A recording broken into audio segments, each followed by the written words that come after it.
So I, I look at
1 o'clock, I'll call the meeting to order. Mr. Parsons, would you lead us in the pledge tonight, please? To the flag of the United States of America, to the republic which stands one nation, under God, indivisible, with liberty and justice for all. Thank you, sir. First on our agenda is the public comments. Now's the appropriate time for visitors in the audience to be recognized to speak on items both on the agenda and of general concerns. To the patrons of the district, there will be a limit of 3 minutes for an individual, 5 for a group spokesperson. No speaker shall speak more than twice on any issue. Board is legally obligated to maintain confidentiality concerning district personnel, and therefore matters concerning district personnel will not be discussed. Does anybody like to speak to us tonight? There being none, we'll move to recognitions. Our first one is the recognition of our Teacher of the Year. This is always a fun night. Mr. Berenger. Chairman Cord, board, thank you for this. We put together a committee. We had teachers, staff around the district could nominate other staff. We actually had a parent nominate one of our teachers for the Teacher of the Year, and then a committee goes through and rates those. And of those, we had 6 finalists, and we did have Dan Parson. If you'd come up here, please. Dan Parson was our committee's selection as the Sweetwater 2.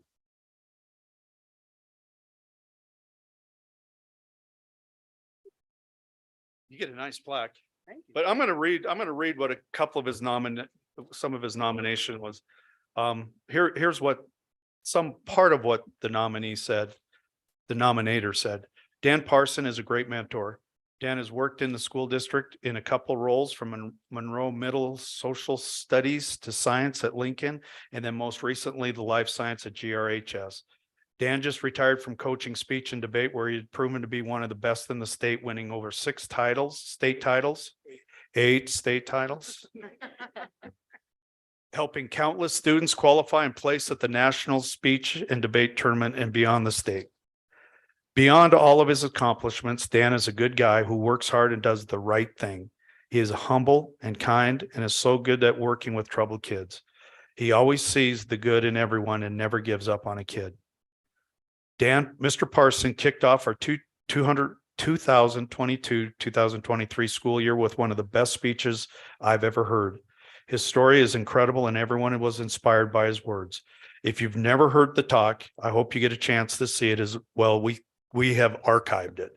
It is an outstanding talk, and I will tell you, we will never top what Dan Parson did for us. So everything from this point forward, the next first day of school is not going to be that good.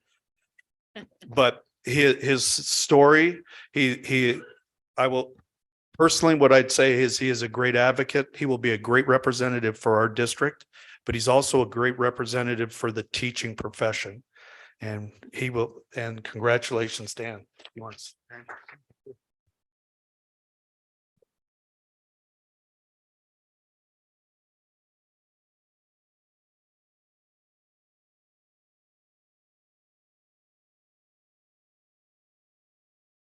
I'm so speechless.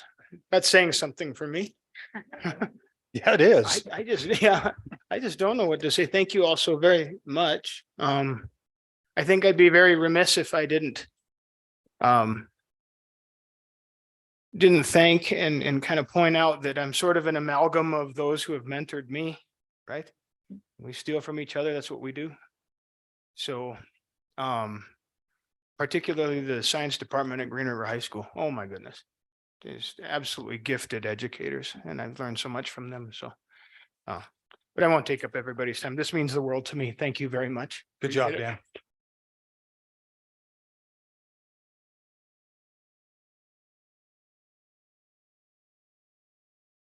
All right, Dan, well-deserved. Congrats. Next is a recognition of the 4A Conference Coach of the Year for softball. Mr. Berenger, you doing this? Yes, Mr. Beardsley's at the State Athletic Directors Conference meeting in Blair. I see you. Can you come up?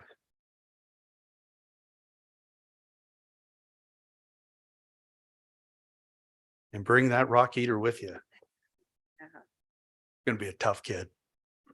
So first off, Blair was voted by her peers as the regional coach of the year for softball.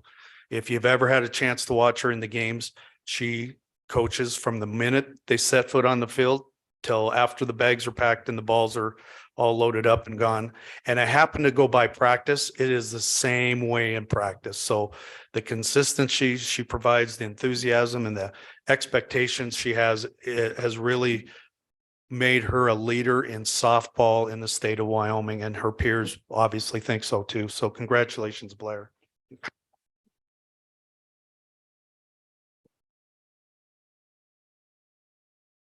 Well, it definitely takes I'm short.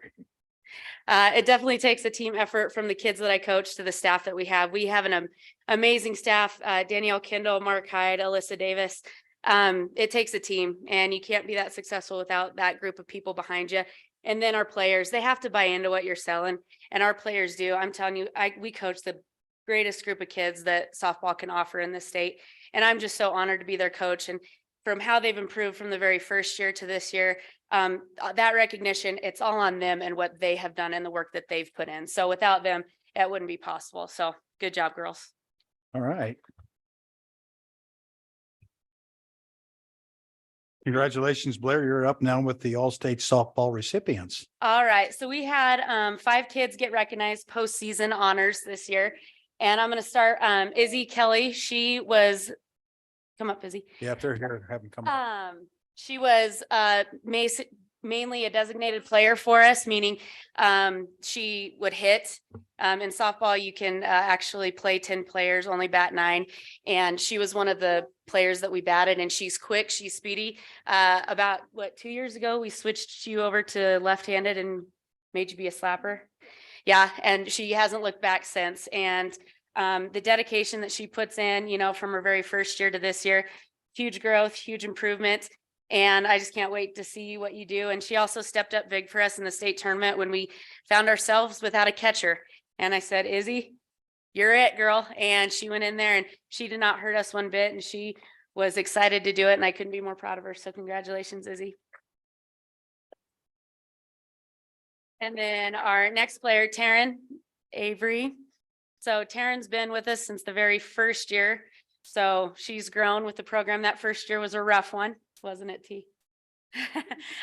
She relief pitches for us, and then she plays first base. If it wasn't for her, we probably wouldn't have made it to the state tournament, because our starting pitcher went down with an injury, and she came in against Worland and pitched lights out. And she's always willing, in our program, we always say, accept your role. And Taryn went from pitching every single game in the first year to becoming a relief pitcher and starting first baseman. And she accepted that role, and she just wants to help the team in any way she can. And I couldn't be more proud of how she's grown as a player. And so good job, T.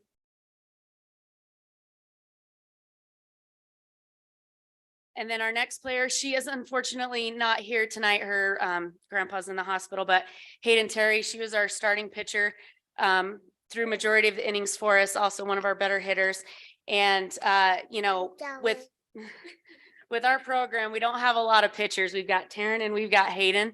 And Hayden knows that there's a lot of weight on her shoulders, and every single day she shows up and gives 100%. And she's just an animal in the circle. And she's just, most of these kids, Taryn will be a senior next year, but most of them are just juniors and sophomores. So the future's bright for them. And then Shelby Carson, our lone senior this year, has been with us since the program started. And she was first team all conference and missed first team all state by 3 votes, I think. But Shelby, she's a go-getter. She will play any position I ask her to play and do it with a smile on her face, whether she wants to or not. And the leadership that she brings to the team is something that is going to be hard to replace.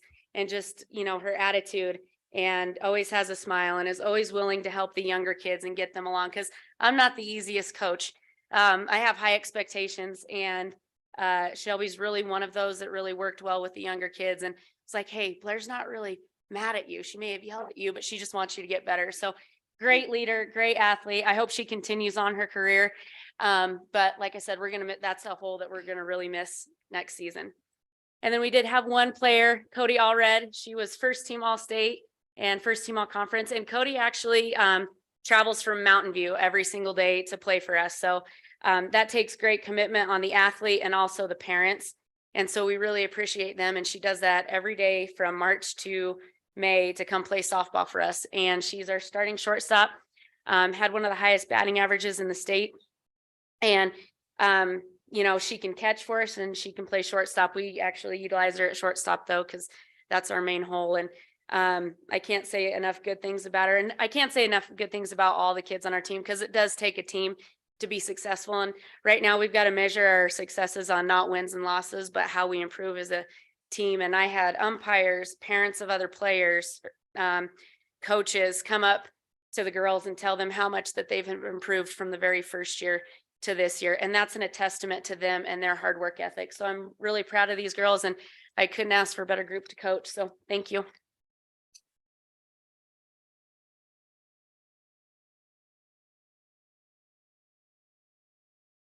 Thank you, Blair. Next up is recognition of all state track recipients. Mr. Dan Hanson, welcome.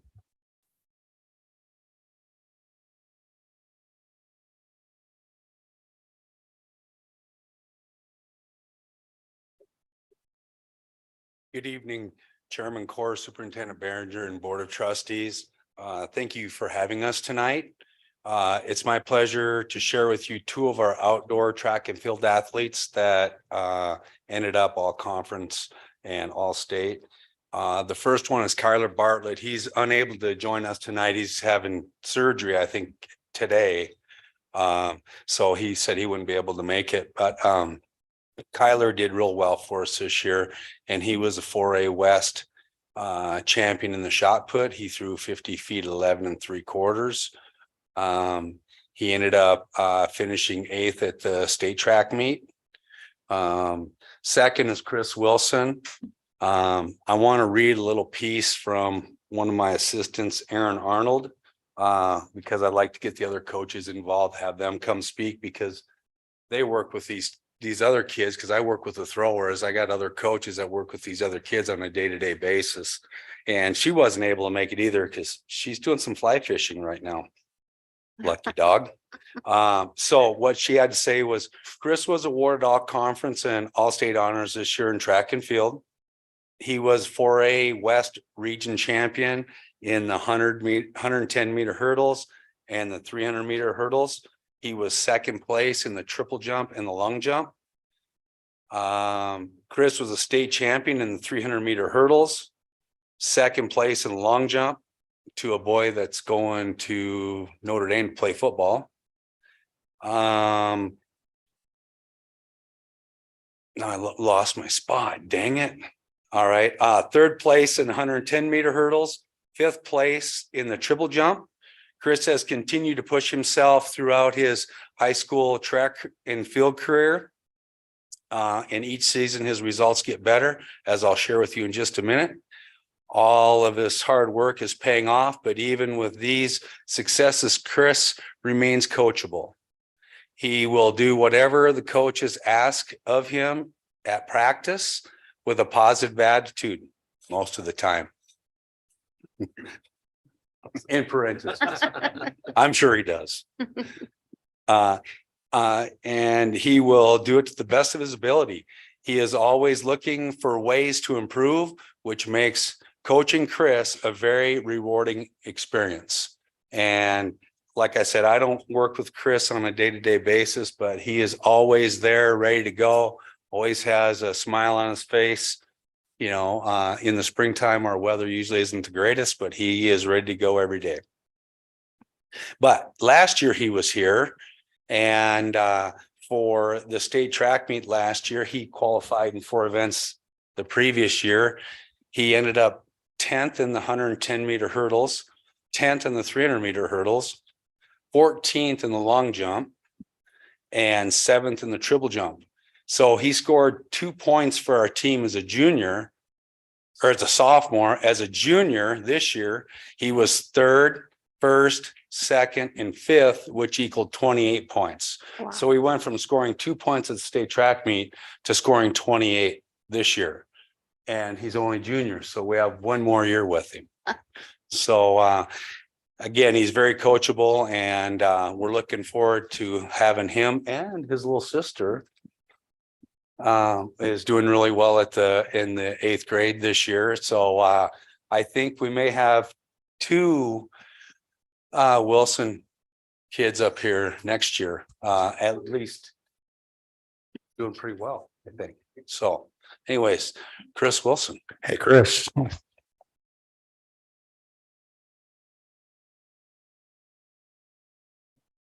I have a question for you. You have to go back to the deal. I'll put you on the spot here. As people know, Chris's uncle is Joe Kilpack, and he was a pretty good distance or hurdler and also in a jumper. Have you got him beat yet in your times and distances? So he holds the school record right now at long jump at 23 feet. And right now I'm sitting 6 inches behind his record. So we're going to try to go for it senior year, but 22.6 is my PR compared to his. I'm rooting for you, buddy. Go get it. I hope I beat him. I hope. Congratulations.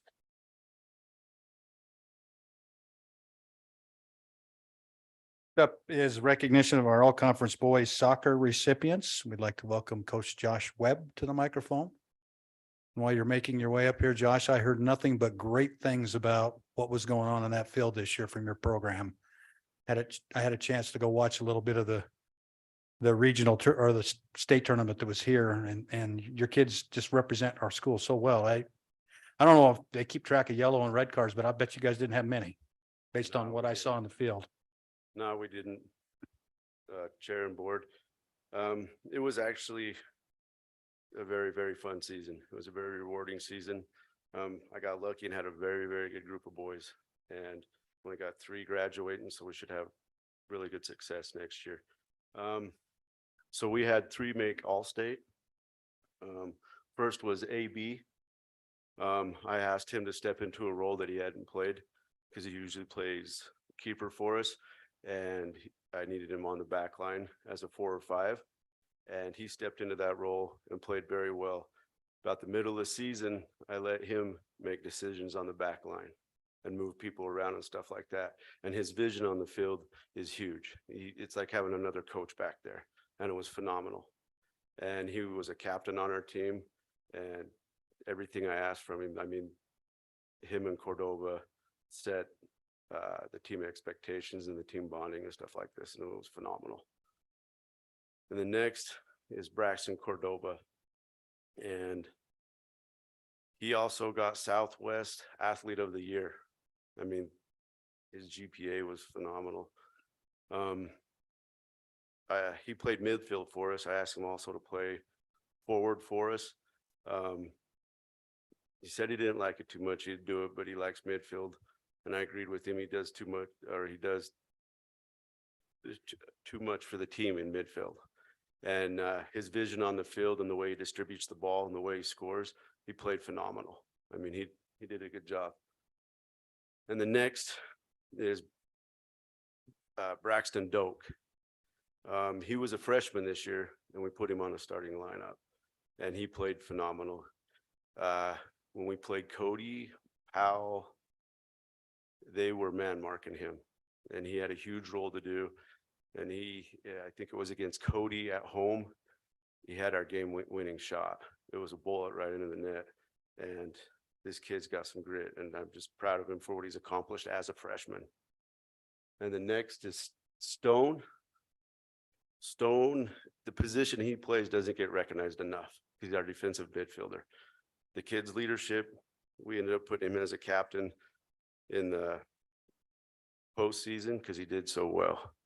And he keeps a cool head, and he had some really, really hard defensive roles to do against Cody and Powell, and he did it. He locked him down. I think it was number 10 and Chance from Powell, and he did a phenomenal job. And these guys are all leaders on the team. And then we had one more, Axel McKinnon, and he couldn't make it tonight. He made all conference, and he played a new spot for me this season. He played our left or right back, and man, that kid's speed, he played well, and I was proud of him. And he also was another leader on the team, and I was very fortunate to have this group of boys. All right, congratulations.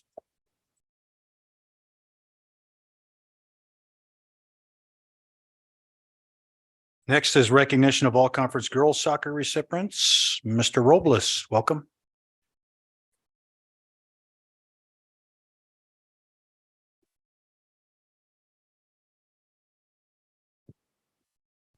And like Blair, I'm short, so I'm going to drop the mic a little bit.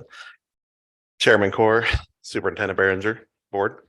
I had two girls nominated for all conference this year. Neither were able to make it tonight. Summer, you know what happens. Isabel Vasco is our first nominee. She was the state leading goal scorer. She had 38 goals in 12 games. She was the only player in the state that I know of that scored in every game she played. She averaged 3.2 goals.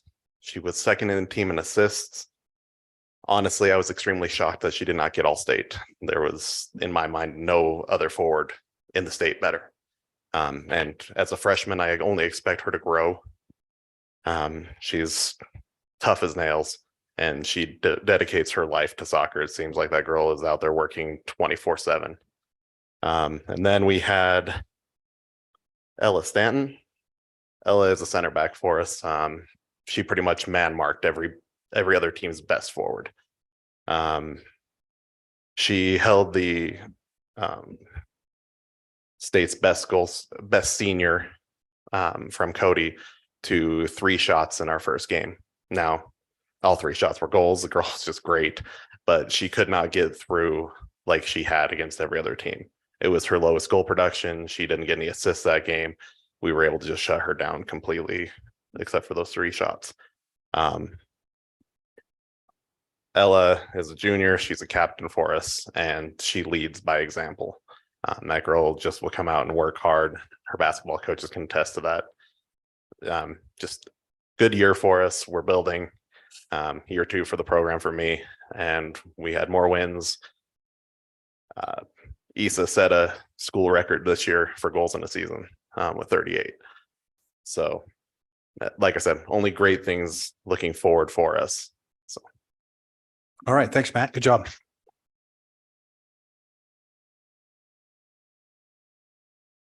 Next up is Victoria Hemphill, and she is going to invite us to do something this weekend. Welcome, Victoria.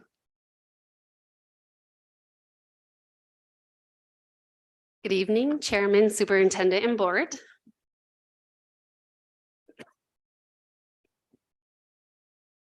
This is a fraction of the students that we're honoring this evening, excuse me, with this invitation.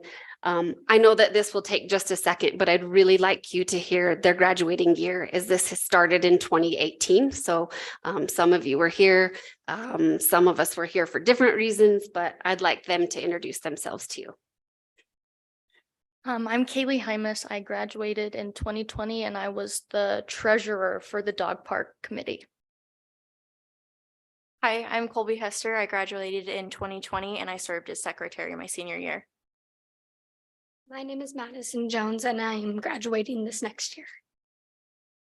My name is Amaya Sparts. I graduated in 2022 and I was the vice president. My name is Destiny German and I graduate next year.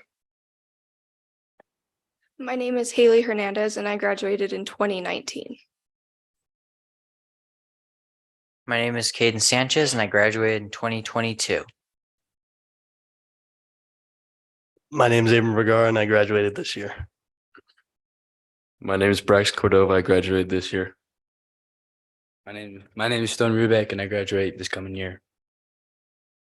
My name is Chris Wilson. I graduate this coming year. I know that many of you have heard this. I shared it at City Council and I also had the story in Sweetwater Now. But in case you haven't heard, 6 years ago, we started this dog park. At the beginning, I was told, put a fence up, have some water, fence and water, 2 things you need. And I said, oh, I can totally do that. I've got this. 6 years later, I'm here to tell you it is much, much more than a fence and a bowl of water. But NHS, 6 years of members took this on with grace and beauty. Our class of 2022 had the hardest year, obviously with COVID, and then 21, a lot of our meetings were still held online. We had a lot of people help us along the way, and we would like to invite you, the board, and anyone in here invested. Saturday, the 17th at 9 a.m. will be a ribbon cutting. You guys are invited to bring your dogs. 9 a.m. on Monday, the 19th, the park is open to the public. There was a misprint on that. So Saturday is our ribbon cutting on the 17th, and on the 19th, it's open to the public. Our members will be there handing out dog treats. We want to thank the Thomas and Mary Corbellis Charitable Trust, especially Daleen Smith, Inberg Miller Engineers, Mike Brown, Searle Brothers Construction, Kylie Vassa, the City of Green River, Brad Rainey, Katie Duncombe, Brandy Stogert, and the Greenbelt Task Force. And we're super excited to have this open and to continue building the beauty of our city. It was no simple task. And the one thing that I want to share is that's one thing that this group does. They've been to primaries, they've been to the Ronald McDonald House, we've been to a homeless shelter, Top Golf, but that was different. We have done so many things for our small community, but then also the bigger community too, so that these students are exposed to some of the problems that are in a bigger city than just Green River. And I'm extremely thankful that I get to work with the very best kids every single year. So please join us this Saturday. Thank you.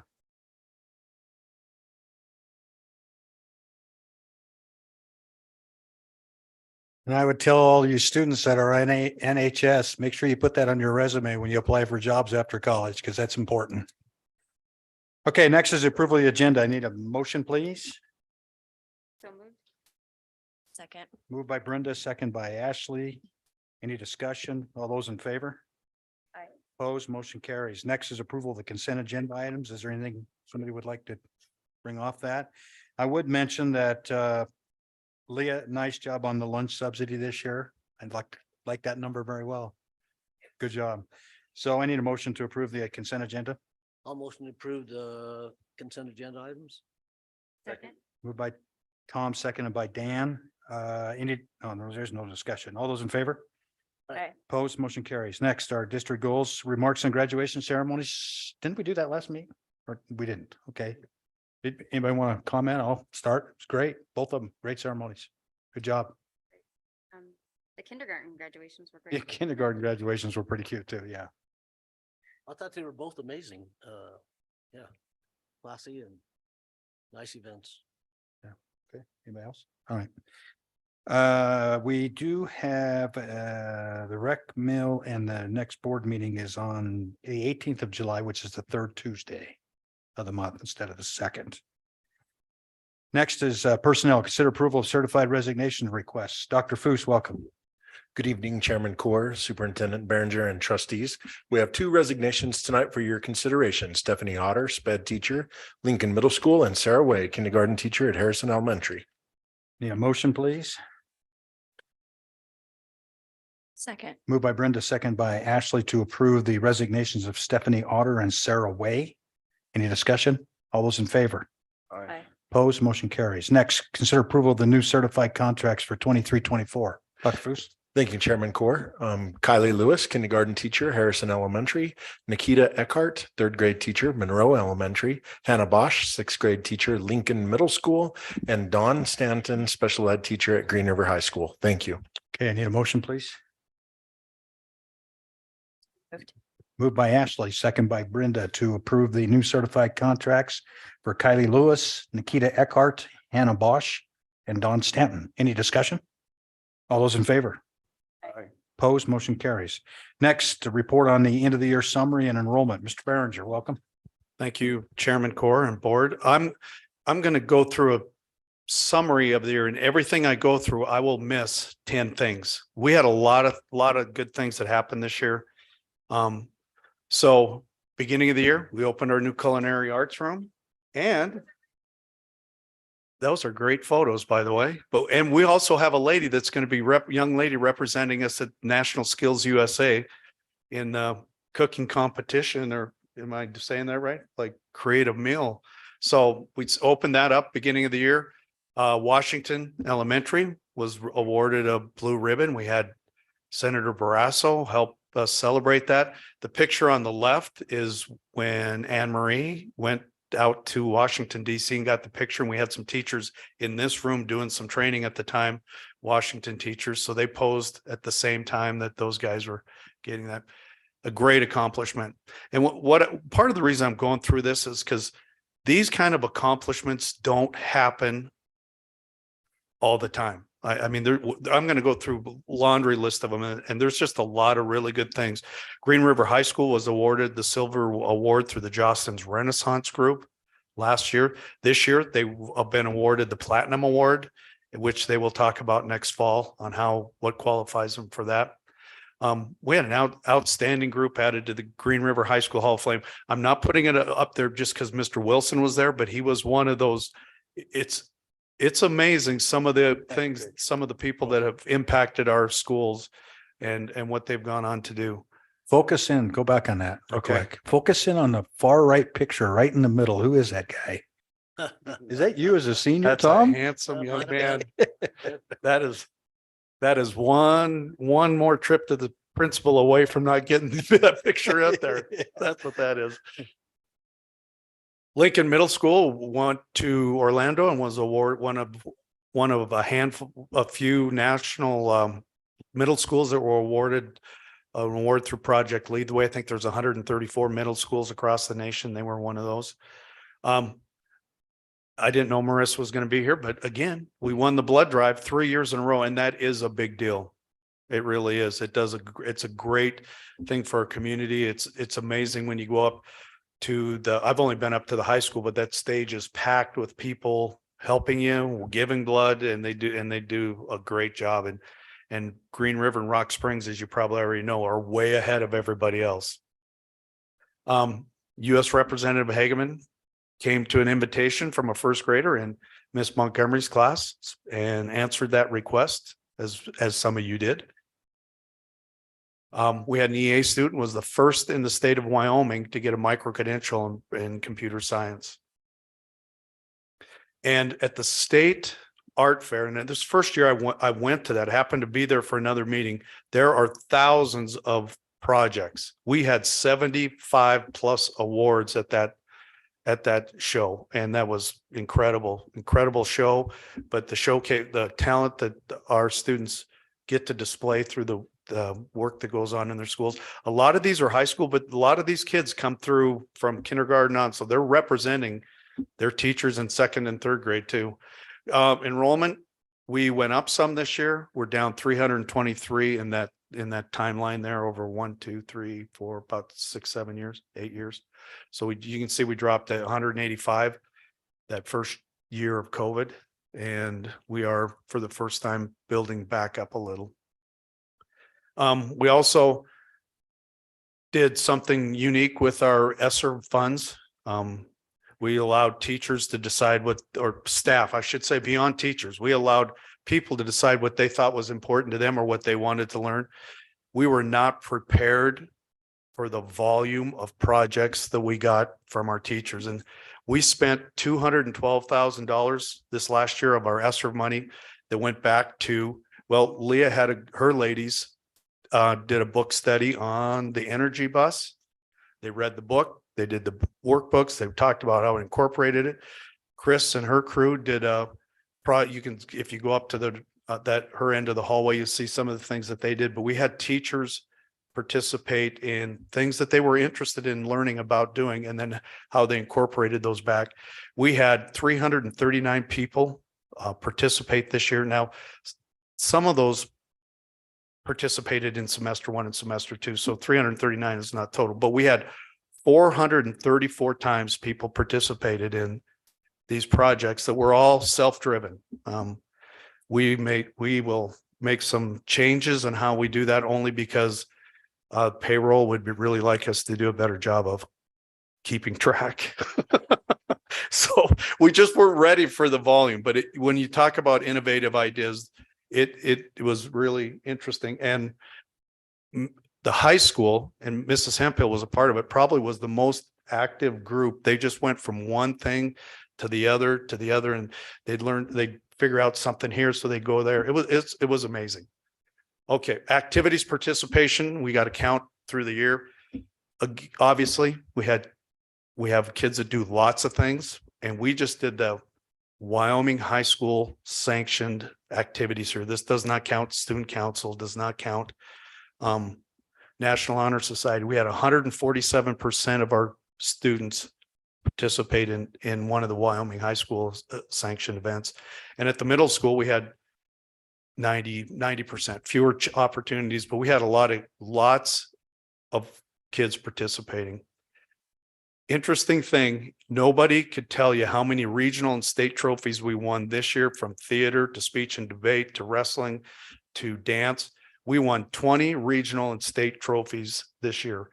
Again, I've only been here a short time. This doesn't happen all the time. Usually if you win once, you're celebrating, but 20 times is a testament to the kids and the coaches that work with them. We had 5 people recognized at state and regional levels for their work with our athletes. Darren, who didn't know why I took the picture, but Darren was chosen as the administrator of the year for the Thespians Association. So that's great. Good job, Mr. Heslop. Our focus was wellness. We added 2 counselors. We had the Pulse, which is an app that kids can link to anonymously. We had, and we'll show this later in the day, we had thousands of links that kids were connecting to Pulse about sharing some of their concerns or some of their anxieties or thoughts. We also contract with Care Solis. What they did is they helped connect our families to resources outside of our school. I think we ended up with 30 plus connections to outside resources. And these would happen when they were more than what we could handle. We did the Healthy Teacher. We had 140 staff members participate in that. We just have been awarded the Trauma Informed School Services Grant. Ms. Montgomery is leading that, and we will be meeting here next Monday and Tuesday, going through that. That is going to be a great benefit to our students too.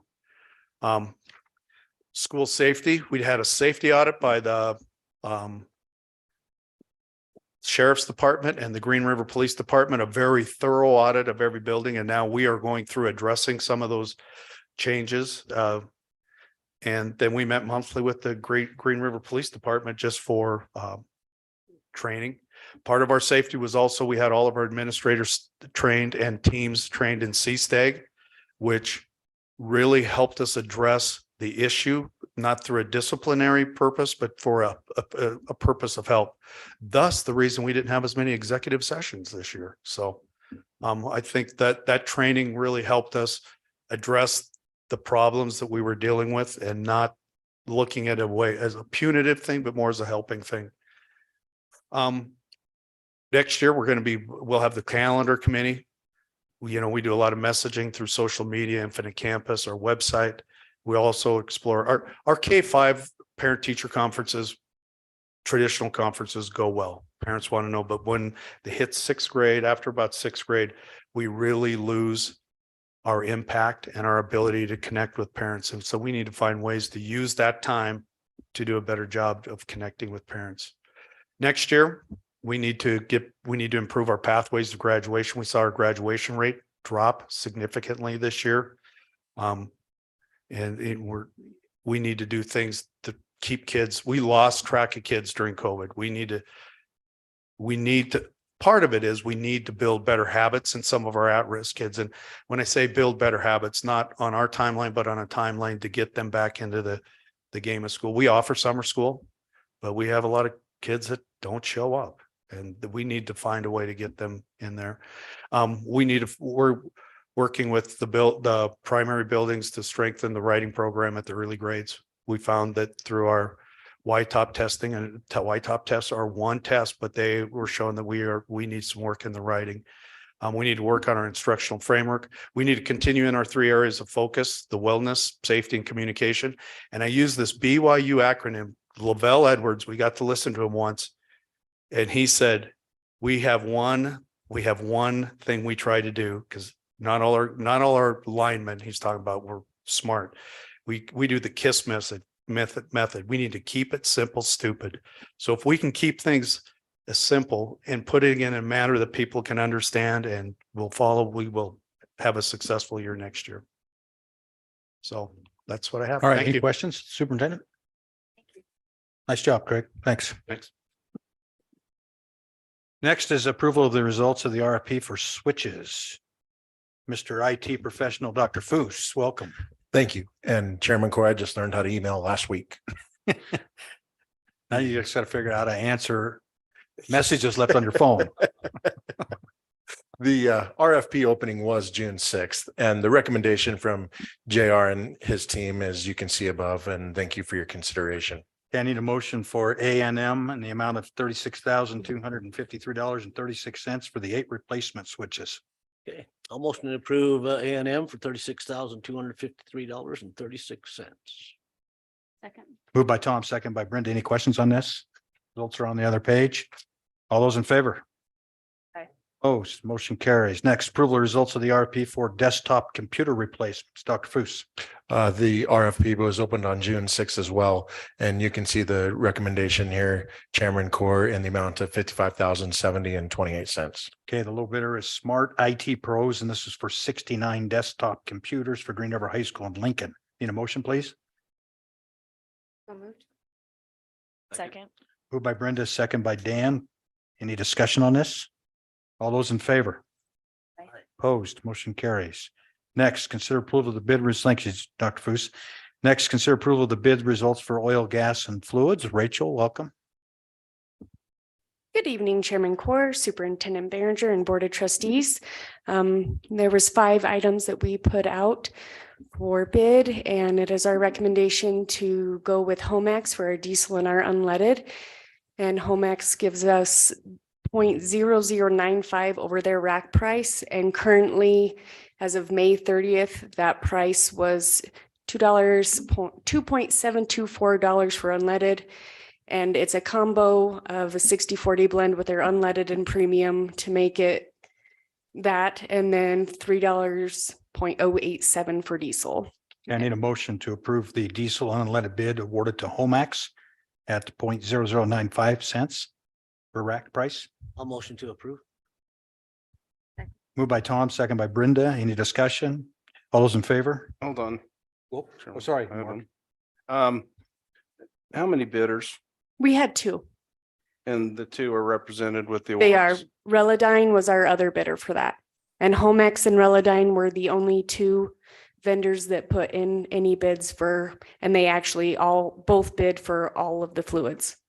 Okay, how many invitations did we send out? We sent out, I want to say 6 or 7. Okay, all right, thank you. And I assume this was advertised locally. Is, Yeah. yes, it Okay. gets submitted out, yes. Okay, thanks, Mark. All those in favor? Aye. Carries. Next is the coolant bid awarded to Homax. Yes, please. At $314 per 55-gallon drum, as that is our lowest bidder. Relodyne was a little bit more expensive. Okay, I need a motion, please. So move. Moved by Dan, Second. second by Brenda to go with Homax for the coolant, $314.60 per 55-gallon drum. Questions? All those in favor? Aye. Opposed? Motion carries. Next is the DFF. For DEF, we're recommending Homax, as Relodyne is not, they were the cheaper bidder, but they are not able to accommodate the bid request to be able to deliver in 200-gallon increments into the tote with the dispensing unit. Homax is able to do that. Big difference in price. Not, Pretty close. it's pretty close, yeah. Okay, I need a motion, please. I'll motion to approve $2.94 per gallon. Second. Okay, moved and seconded, moved by Tom, second by Ashley to go with Homax for $2.94 per, that's $2.94 per gallon for the DEF. Any questions? All those in favor? Opposed, motion carries. Next is the windshield washer fluid. We're recommending Relodyne, as they were the lowest bidder at $123.75 per 55-gallon drum. Okay, need a motion, please. So moved. Moved by Brenda, Second.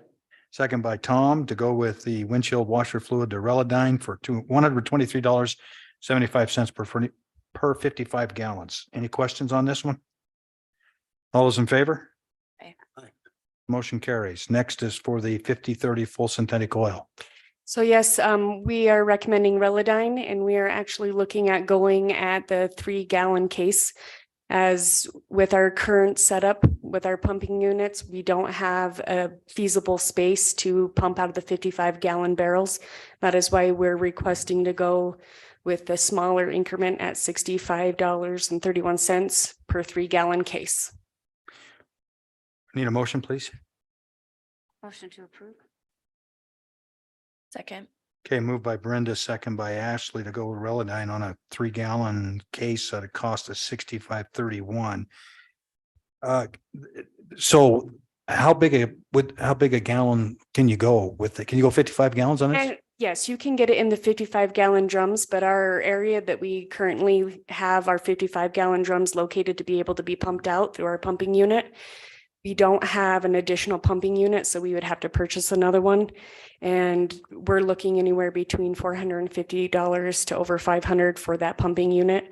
So when I did the cost comparison, it was very minimal difference. So being able to use the smaller increments actually works better too. When we have vehicles that we need to take oil to, we don't have to pull it into the pumping unit. So Okay, took the words right out of my mouth. That's where I was headed. See if there was a cost difference in 50. Okay, great. Good job. Has this been moved, right? Second. All right. Any other questions? All those in favor? Aye. Opposed, motion carries. Thank you, Rachel. thank you. Next is consider approval of the sale of used equipment by bid. Chris, welcome.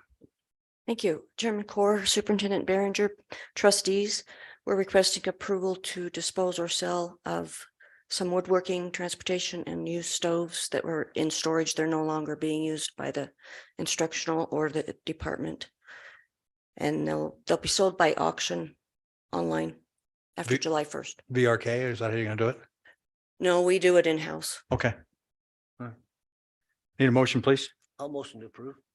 Second. Moved by Tom, second by Brenda to approve this request to dispose of some equipment we don't use. Any questions? All those in favor? Aye. Opposed, motion carries. Thank you. Next, consider approval of the bid results for the Aquatic Center boiler replacement. Mr. Hamel. See that? Thank you, Chairman Core, Board.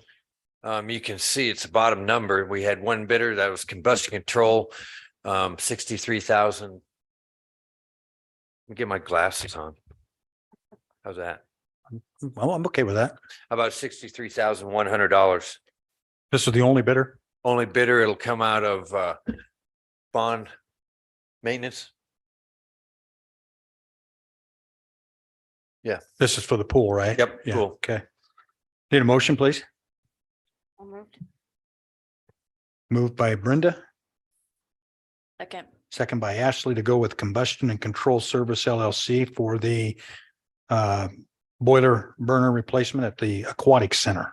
63,100. Any questions? Mark? Doug, I need a little bit of clarification. We have one invite on this. One. Why is that? You need to help me understand one invitation for a bid. So there wasn't just one invitation. We sent it out to anybody. We received one bidder. Okay, so you sent, that's what I need the clarification on. You sent it out to, Yeah, it was open to the public. and that's the same question I'll have on the And it's the same Rough, answer, same. same answer. multiple inquiries and one bidder. Okay, Yeah. That's my clarification. Thank you. Okay, any other questions? Thanks, Mark. All those in favor? Aye. Opposed, motion carries. Next item on our agenda is the bid results for the Green River High School roof replacement. Doug? Yep, received one bidder, Bighorn. We're district's very familiar with Bighorn for $105,445. That would be, part one would be replacement of the auditorium roof up there where all the union equipment is. And the second part is continuing our ice and water shield underneath the tile. And both of those are included in this price? Both of them are. Okay, need a motion, please? I'll motion to approve 105,445. Moved by Tom, seconded by Brenda to go with Bighorn Roofing for the Green River High School, couple of areas on the roof, $105,445. The union equipment compromise our roof at all?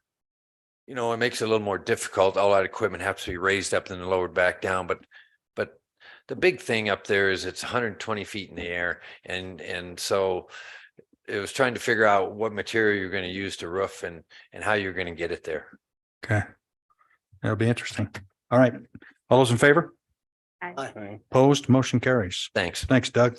Next is the budget update. Chris? Chris has got some good news that kind of is bad news. Well, it's mostly good. Chairman Core, Superintendent Behringer, and trustees. So the budget update that I want to give you right now is that we've been waiting for our June tax collections to come in to try to determine where we're going to land at the end of the year with our revenue. And I actually just did get that information today from the county treasurer, so I was happy about that. And that is why it's kind of late breaking news. What we wanted to do is we didn't know if we might possibly need to amend the budget. And if we do need to amend the budget, we would like to propose a meeting on the last week of June. But that's up in the air right now. So, but we will let you know by 1 week from now. So this would be amending the current fiscal year budget. Yes. And we can't do that after July 1? Can't be done? My understanding is some districts do it. I prefer not to do it that way. But the news that came in today from the treasurer was good, and it looks like we may not have to do it, but I just want that ability to do it if we need it. I think we can get 4 of us to just as soon as you know. Yes, I'll let you know as soon as possible.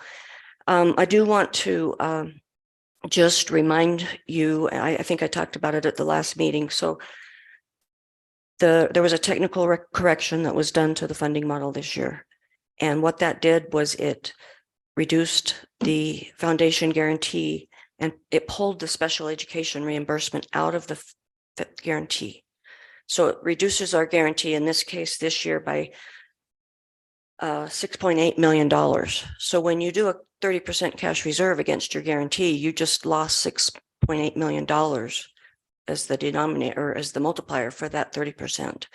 So what was 30% on a cash reserve is now going to be more like 25% because you just removed $7 million out of your guarantee. So I just want you to know that the reserve limit is reduced with this technical correction. And many business managers are scrambling right now because they're close to that 30% and they've got to take care of things. Luckily, we were at 21% this past, or we'll be at 21% this year. And then at the end of next year, I'm projecting that we'll be at 24%. So it gets closer. That's just something that I want you to be aware of.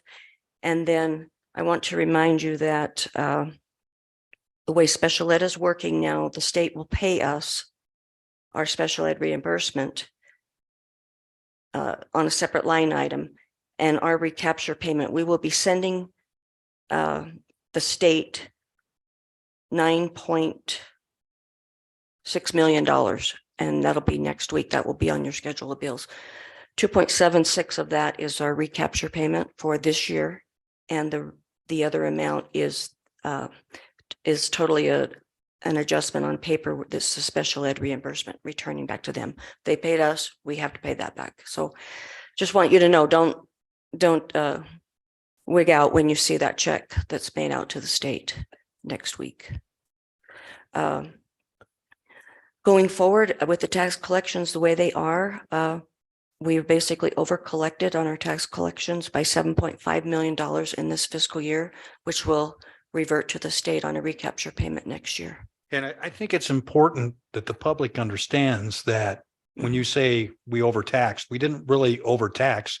We received additional tax dollars, and what we get from the state of Wyoming is set by them. And Right. we collected more than we should have. And so I just want to make sure people Yes. don't get confused by that. Yes, our guarantee is set by the model. And we will always get our guarantee. It's not going to decrease. I Can you mean, give us an example? Is that like 42 million or close? so our guarantee for, let's just talk about it for FY 2024. Our guarantee as generated by the model is $39.4 million. We're going to get that no matter what the tax collections are. Right. If our local tax collections are less than that, the state's going to kick it in so that we'll get our 39.4 million. But when our local tax collections are more than that, we still have received our 39.4 million, and we received excess locally. That excess local taxes will go to the state in the form of a recapture payment to be distributed equally among the other school districts to help with the guarantees that are falling short. Right. And we've been in the falling short area up until this year. Right. Okay. So Well explained. just wanted you to know what was going on there. Okay. Let us know in a meeting. Okay, will do. Thank you. Thanks, Chris. Any questions? All right. Consider approval of the memorandum of understanding for dual and concurrent courses with Western Wyoming Community College. Mr. Behringer. Chairman Core Board, we had a presentation earlier this year about the classes offered through Western Wyoming. This is our agreement with them, and you can see the concurrent courses we're offering in Green River. So It's a good document. just a continuation of what we've done in the past Okay. years. So I need a motion, please. So move. Second. Moved by Dan, second by Brenda to approve the memorandum of understanding for dual and concurrent courses with the college in Rock Springs. Any questions? All those in favor? Aye. Opposed, motion carries. Next, consider approval request for board discretionary funds for the 2023 Latina Youth Conference. Did I miss something? No, I didn't. Got this is messed up. Hello, board, Welcome. Sorry. Chairman Core and Mr. Behringer and trustees. We have asked for discretionary funds to help us to send some young women and hopefully as we go on, girls to the Wyoming Latina Youth Conference. I've been to this conference a few times with some girls from here and from Rock Springs. It's a great opportunity for these young women to see the opportunities there are and to build their culture and their love for education. And there's a scholarship for girls who attend 2 times. And they introduce them to college, to other meaningful careers, to how to budget, how to make it in school when you don't always look like the other girls. What am I missing? And that's about it. I think it's a wonderful program. The things I've seen have been wonderful. I've seen girls come back feeling more comfortable in their own skin and feeling like they do have a purpose other than maybe some of the more traditional things that Latina girls have faced. Can you give us a number? What did we ask for? We didn't have an exact number. We did not have an exact number, but a lot of our girls, their families work a lot of jobs and they don't have a lot of money. We are looking at a registration of $40 to $50. It's gone up the last couple of years. And to get the girls there, the conference covers meals except for Sunday morning when the girls leave. Yeah, we've got that all spelled out in Okay. this. I was wondering how many girls are going to go. We do not have a number yet. We're hoping to get 10. And we did receive a grant from BOCES. I did not print out the amount. We did receive a grant from BOCES for $2,600. Okay, and then there's going to be 2 advisors that go. Yes. Okay, and then if I read this right, the registration fee is between 40 and 50. Do we have a hard number on that? Last year it was $40. It was $35 2 years ago. So we put between 40 and 50 because the price might go up again because of the expenses at the University of Wyoming. And when we looked at hotel rooms, they were running this year between $110 and $160. So we estimated $150 to $175. And that includes the travel and the extra meals on the way there. Okay, are we okay on our board discretionary money? Okay. I don't know how you want to do this. Do we do a not to exceed 10? Or do we do, Student amount, wouldn't it be? well, the way I figured it's, if they did 10 kids, it's 175 per kid, that'd be 1775. We usually typically pay the registration fee. And the 2 advisors, the total will be 25. But if they get 12 kids, we've only approved 10. How do we? We do plan on having some fundraisers, including we're going to ask kids to ask their parents to maybe make tortillas and tamales and do walking sales. Yeah. We're just, in my head, I'm trying to figure out how much to give you. Right. And we don't know the number. Last year, we had a number of girls interested. If I were to make a motion not to exceed 10, would I be okay? I think so. Yes. Okay. 10 students. Yes. 10 students plus 2 advisors, plus the registration fees. Right. Okay. And that would cover, with the money we get from BOCES, that would cover the bus driver and all the other Okay. extras. All right. Yeah. All right. Yeah. We're trying to help you, but I want to try to figure out how to do this legally. Right. You know what I mean? Okay. So I would need a motion to not to exceed 10 and the cost out of the board discretionary would be 25. My math is right.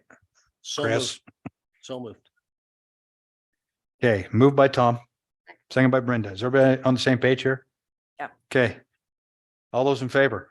Aye. Motion carries. There you go. Thank There's you your so help. much. Thank you. Good luck.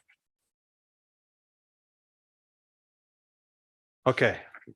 I got confused here because my book is out of order here. All right, next is consider approval of the board discretionary funds for the Green River High School Student Council Summer Leadership Camp. Marissa. Hello, Chairman Core, members of the board and Superintendent Behringer. My name is Destiny German and I am the 2023-2024 Student Body President. Today, I'm here to talk to you about SLC. SLC is the Wyoming State Student Council's Summer Leadership Camp. This year, 3 other students and myself are planning to attend in Casper from July 9th through the 12th. To attend, it costs $300 per person, and while we have been doing concessions this summer to fundraise, we are just short to go. We would appreciate the school board's help to send our council members to SLC. Thank you for your consideration. How many? How many? 4 total. I missed that. 4 students. I and was still one- on 10. 4. 3 and myself. No sponsors. I just send them on their way. You? Okay, I need a motion to approve $700 for 4 students, 175 apiece out of board discretionary funds. Second. Who moved? Brenda, second by Dan. Yeah, any discussion on this one? All those in favor? Aye. Opposed, motion carries. There you go. Thank Good you. job. Good luck. We expect a report when you get back.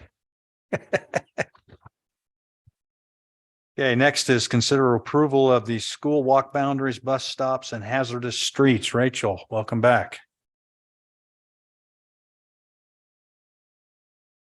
I think we can probably center the discussion around the discussion we had last month. Yes. So we, as you requested, we did send out a letter to all Harrison parents, physical and IC message.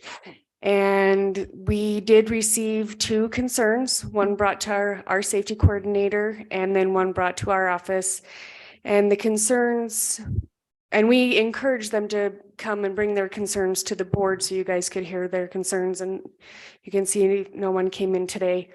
My understanding of the number 1 concern that I think was a very valid concern was human trafficking. And I believe that that is a concern that is something that we need to be cognizant of, but following the state guidance with that walk boundary, unless we have a hazard that we are going to define and that you guys are going to approve, I don't know a way around that concern. So, I'll play devil's advocate with you. Fair. since I walk it pretty much every morning. Yeah. Is the ditch running down that considered a hazard? No, because it has a safe walk path. That green belt walk path goes with that and it goes directly into the school. Okay. As well as a taxpayer paid crossing guard at the crosswalk there. So Is there a crossing guard up there? Up There is. above? Okay. up above, like, I'm talking between Hitching Post and Iowa. Or not, Hitching Post and, so it is on West Teton is the crossing guard. So oh, West Teton. yeah, it's West Teton where that crossing guard is, and it follows that green belt path that goes all the way from the top of Wind River Street all the way into the playground back park for Harrison. Okay, School. so the West Teton is, I guess I never go this way. West Teton is just below the high school football field. That is Hitching Post. Hitching Post. Yep. So Hitching Post, Hitching Post is your hazard that we are defining as a hazard, but it's everyone that lives east of Hitching Post that this affects. So they will not be crossing Hitching Post. They will walk down Wind River or Iowa or West Virginia down to West Teton where there is a crosswalk, which they can safely cross and use that green belt path.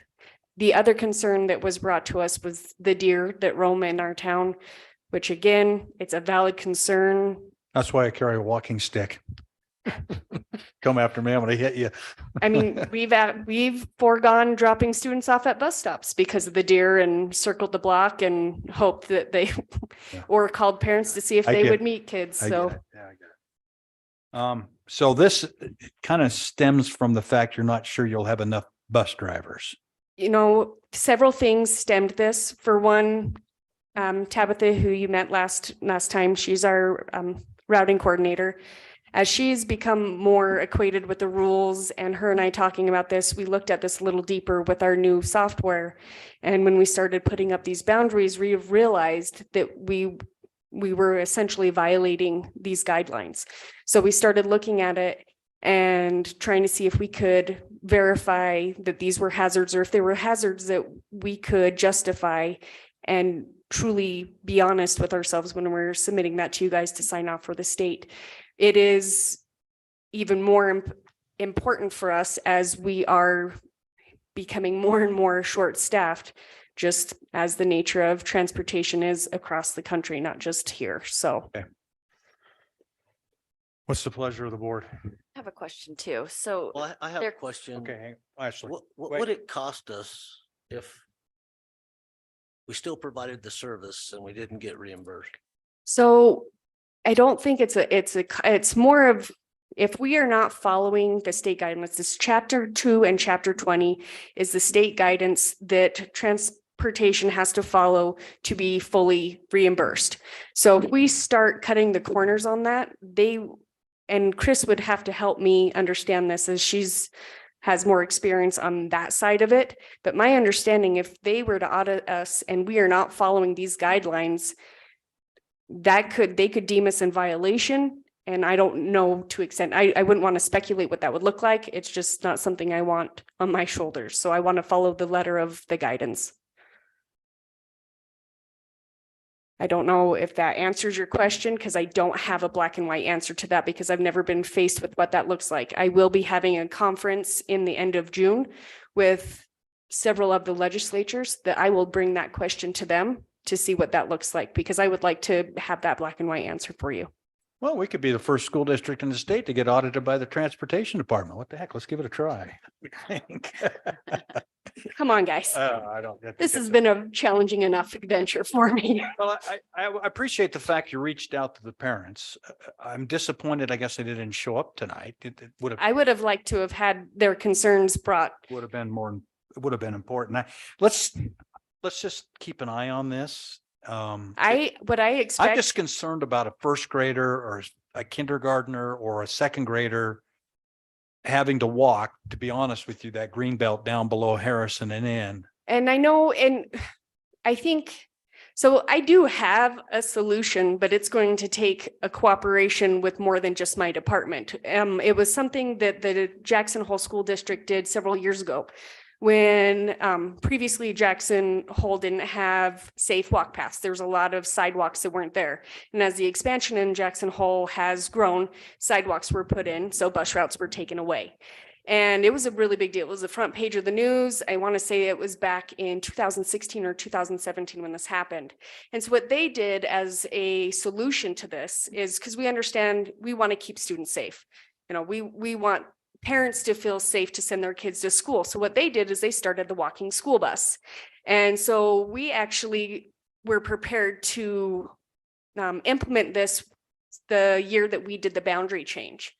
So that was a conversation that previous people that were in different roles at that time, we had that conversation that maybe we would provide the walking school bus, and the previous superintendent liked that idea as well. So we went ahead and we purchased the wagons, we purchased walking ropes. And then after the boundary change happened and we started looking at the logistics of employees to help, I reached out to principals, and at that time, just there wasn't the manned resources to make this walking school bus happen. And so I still have the wagons, I still have the walking ropes, but the problem would be is when I talked with principals, we started thinking about maybe we could get parent volunteers, but then we start talking about liabilities, that if we could get a committee or somebody to look at how we could facilitate a walking school bus, which that looks like is it's a supervised walk to school. So you would take that walk boundary for each elementary and you would do 3 to 4 stops. So your kids would go sit at the walking school bus and you'd have a supervised walk with that wagon. So if they had heavy backpacks projects, such, and then that walking rope so that those kids would be manned, that they could have a safe walk to school. So like I said, it was one of those really great ideas, but not enough manpower to make it come to fruition. So it is something that I've thought about, but I don't have the resources myself to make it happen alone. Well, I had a question go ahead. too. Them coming through the back part of Harrison, what about in the winter? I mean, most winters we don't have as much snow as we had this year, but what's that going to look like for the kids? Is it shoveled or? I don't have the answer to that question, and it is a very great question. I don't know if Doug would be able to answer that with his grounds crew, what they man back there. I just know that green belt is labeled as a safe walk path, and it was designed to walk to Harrison. So okay. Busy times, because I live right across the street. That's the last thing to get plowed. fair. Yeah, fair enough. Like I said, we're trying to follow our guidance, and we need your support or guidance yourselves. I recommend we approve the recommendation here and we just have Rachel and her staff keep an eye on that. If it becomes an issue, then maybe we can do something. Absolutely. So I don't know what else to do. Yeah, and maybe just make sure that the city knows that kids will be maybe then they prioritize. Yeah. Since kids are. I have some there. contacts at the city that I could reach out to and see, and even with their crosswalk supervisor or anything like that, that they have different eyes out there to see those things. Okay. All right. I need a motion, please. Moved by Brenda, Second. second by Ashley to approve the recommendation for the bus routes from Transportation Department. Any further questions? All those in favor? Aye. Opposed? Motion carries. Thank you. Rachel, I did see a good idea, and I hate to admit this, but they're doing it in Rock Springs. I like the idea that they put a cartoon character on the bus that associates with the kids. Do we do that? We do. We have superheroes on all of our buses, and Are they in the bus or are they on the outside? they are on the bus, and often a lot of the drivers decorate the inside of their bus to represent that. So those kids can identify. Yep, we have a Captain America bus, I can tell you Rock Springs got that idea from us as we started that several years ago, and they have reached out a lot to us on our student management and our bus safety. So. Yep. I kind of figured that, but I just wanted to. Yep. We actually did a big, huge change. I want to say in 2015 from the Pink Bunny to Captain America and Superman and all that. Cool. Great. Thank you, Rachel. Thank you. Appreciate it. All right, next up, Mr. Foos, we need to consider approval of the amendment policy ACA sexual harassment discrimination on the basis of sex. Thank you, Chairman Court, Superintendent Behringer, trustees. We took a month to answer some questions surrounding this policy.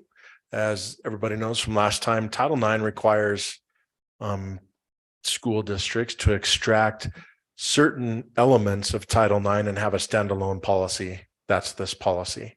And so really, we just need to get Title IX in the title. But what we're going to do is name this policy sexual harassment discrimination on the basis of sex, Title IX. Thank you for consideration. Okay, and this is, we vote on this tonight, it's done. Yes. Okay, I need a motion, please. I'll motion to approve. Second. Moved by Tom, second by Dan to approve file ACA sexual harassment discrimination on the basis of sex, Title IX. Any questions, further questions, comments? All those in favor? Aye. Opposed, motion carries. Next item is consider approval of the revisions to policy AFD, also GDN evaluation of support staff, second reading. Dr. Foos. Chairman Core, trustees, I know this is second reading, but just a little bit of background again. Super 8 went on a little bit of an endeavor, wanted to go through all of the policy codes. We started with A's. This is one that Super 8 identified, and the lawyers did a rewrite, and you can see it here for second reading. Pretty short, sweet, to the point. I need a motion, please. Motion to approve. Second. Moved by Brenda, second by Ashley to approve AFD, also GDN revised second reading. Any discussion? All those in favor? Aye. Opposed? Motion carries. Consider approval of the revisions of policy GBEB, the wellness policy, first reading. The background on this policy, Leah took a look at this, and there are some things that impact her world, nutrition services and those things. And we took a look at taking those things on. What you see here is a product of a lot of research by Leah in support with Mary, working with the attorneys. And you see a first reading look here. Super 8 was vetted electronically to get approval for this first reading, and what's going to take place here the month of July is a little more in depth to see if we like it where it is and keeps us in compliance with the pillars that need to be addressed through food service, and also some other elements, the committees that are referenced in the policy. So we know we probably have a little bit of a further discussion here, but this is a really nice starting point. Leah, do you have anything to add?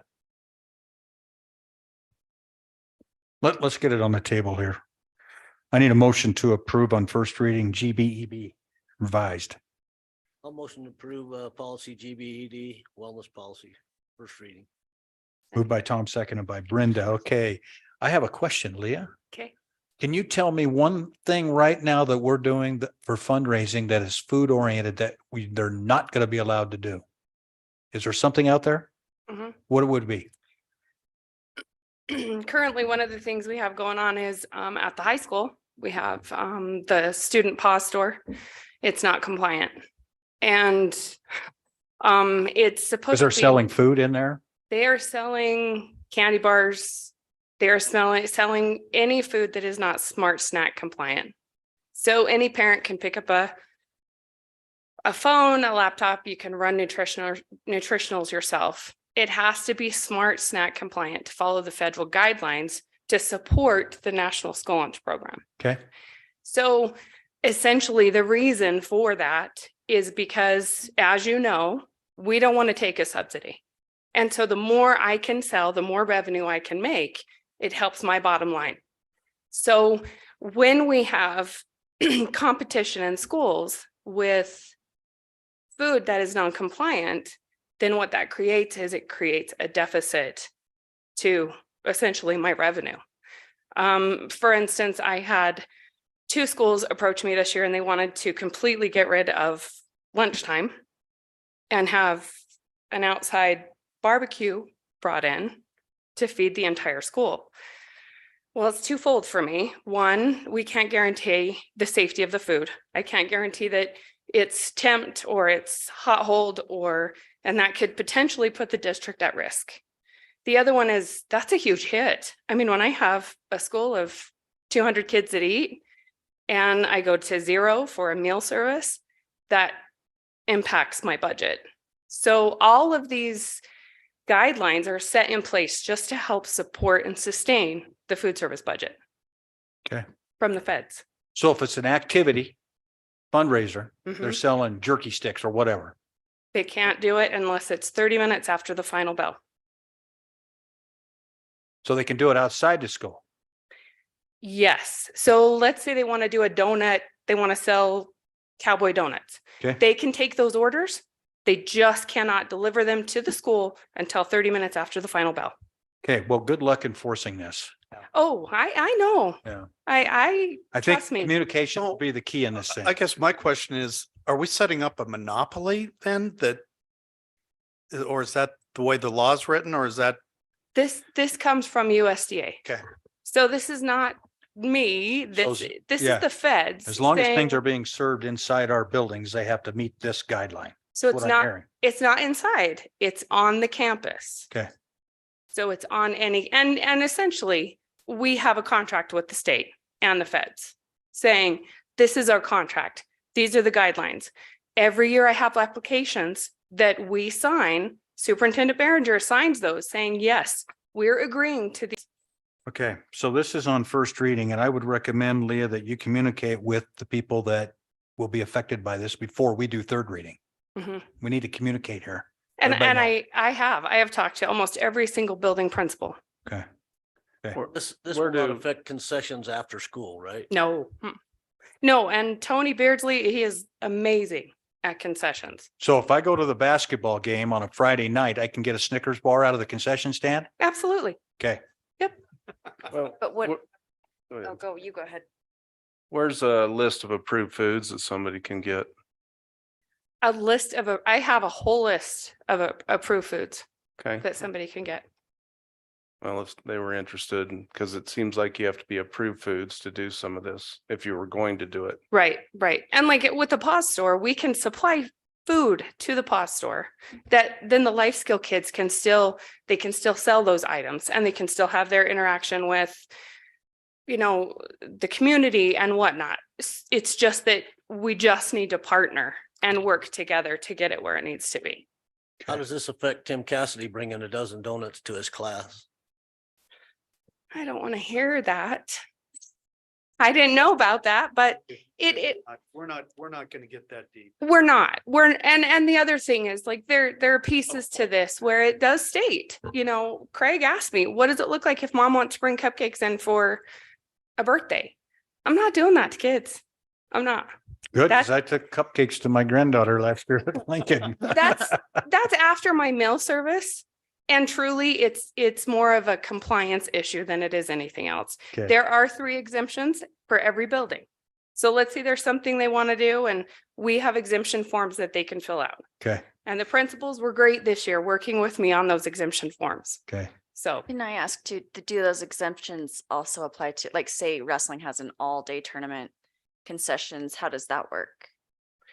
Because do they apply for exemptions? I know we have like basketball, wrestling, just different tournaments that go all day. yeah. Yes, so it would be an exemption. Okay. How about the coaches and refs rooms during the tournaments? where So as food's long- Brought in. If the kids do not have access to those coaches and ref rooms, then we're probably fine. Okay, I would just caution that we err on the side of it's okay to bring a donut to school. But Well- that's just my opinion. I Don't be, I don't disagree. I don't want the hammer to be put down on this and this show up in October that they can't have a donut school. So I would say in Leah's defense, this comes from this is the only thing educationally that is not run by the Department of Education. It's run by the Department of Agriculture. Right. Yeah. So yeah. it's their thoughts are, you know, lumped in with. Well, and unfortunately, they don't ask the people who actually work the program what we Oh. think. You know, they No. sit there and they tell us It's- what we need to do. The federal government telling us what to do. Yes, get yeah, that. yeah. So Okay, just keep in mind that this is just a first reading. And Okay. and like I said, principals have been great to work with, teachers have been great to work with. So I'm not here to be the Gestapo. Like that's Okay, not my good. thing. so I would recommend that on this last page, the question I have Mhm. is under nutrition related health problems. I do not see parental involvement in any of this. So a school staff will contact a nutrition services director if they are aware of a student who is experiencing food insecurities. It seems to me the parents need to be contacted on something like that. Okay, so what that means is sometimes teachers will see students who are experiencing food insecurities at home. They see those sometimes before we see them in the kitchen. Right. So if they reach out to me, all it is a phone call to mom and dad for me. And I just say, look, I understand that there might be some issues. These are ways we can help you. Let us help you with your kids while they're here at school, meaning free and reduced applications. I think the policy needs to state that. Okay. So on second reading, I don't know what everybody else thinks. This parent, I don't want to die on that hill. To be honest with you. Sure. I think the more we can include our parents in what we're doing, the better off we're all going to be. Well, and parents will be a part of this committee. So I will put that out I'm there. just saying in the policy, I think you need to put something in there to that fact. You can figure the wording out. Okay. We got a motion first and second, and we need this is first reading. So all those in favor? Aye. Motion carries. Thank you. Consider approval of the 23 Green River High School. Would this be 23-24? This is for next year. Yep. Okay, approval of the 23-24 Green River High School staff student handbooks, Expedition Academy staff student handbooks, Lincoln Middle School staff student handbooks, and elementary school handbooks. I'll motion to approve 23-24 handbooks listed. Second. Moved by Tom, second by Brenda. Any questions on these? That was some great reading, let me tell you. Yeah. Yeah, Lots of there's. adjustments to the I high won't say school one, and that was a lot of additions. Right, and the big change is the phones at the high school, correct? Yes. And that is? Oh, that change is that they can only have them on silence in the classroom. They can only be used between classes at lunchtime and on breaks, but not during the classroom. And Darren, I think I forwarded you on some US Surgeon's General report on social media with teenagers. If I haven't, I will. Again, It's scary. That's what It you is have to very put. scary. So I did like the charging station idea, Darren. So the idea was to put charging stations in each classroom. So when they come in, they just plug their phone in and leave it there at the charging station. So it's not in their hands. I think it's a good idea. Darren also had some interesting information. The kid gets an average of 10 pings an hour. That's from all Snapchat, all those things. So if you're in a classroom and you have 30 kids, you're getting 300 pings. And so speaking of that, that's a huge distraction. And so it's another reason. And like we've been all over the map on how to handle cell phones. I think this is a policy. It's similar to the Lincoln Middle School, so it won't be hard to enforce for the incoming freshmen. Good luck on the seniors. I would seriously look into the charging stations and see what kind of costs we're looking at on that. I'd be willing to look at that. I think it's a great idea. Great idea. Huh?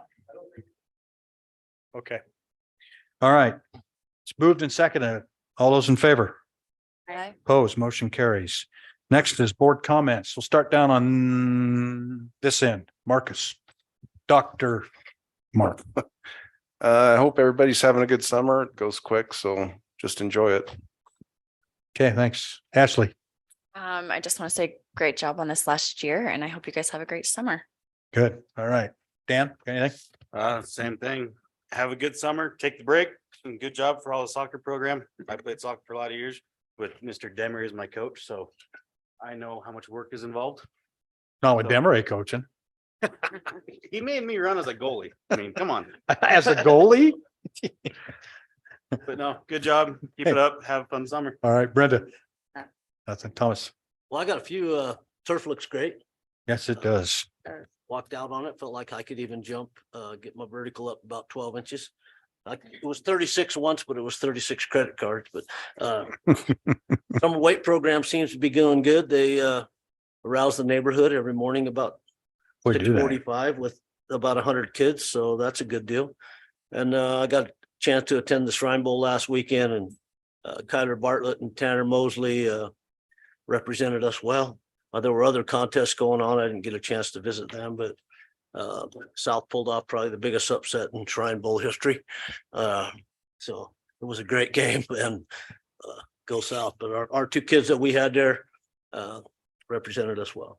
Good. All right, Craig. I'd like to say thanks to our summer crew. They do about a year's worth of work in 3 months. If you've been around the buildings, there is lots going on and they're getting a lot done and have a short time to do it. Right. And people need to know that there's a gentleman in this table that played in the first Shrine Bowl in 1973, 50 years ago, and it was Tom Wilson.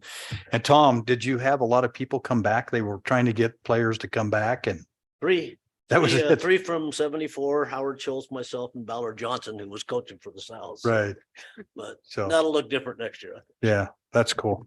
All right, that's all I have. This meeting is adjourned. Thank you for your attendance tonight. Appreciate it.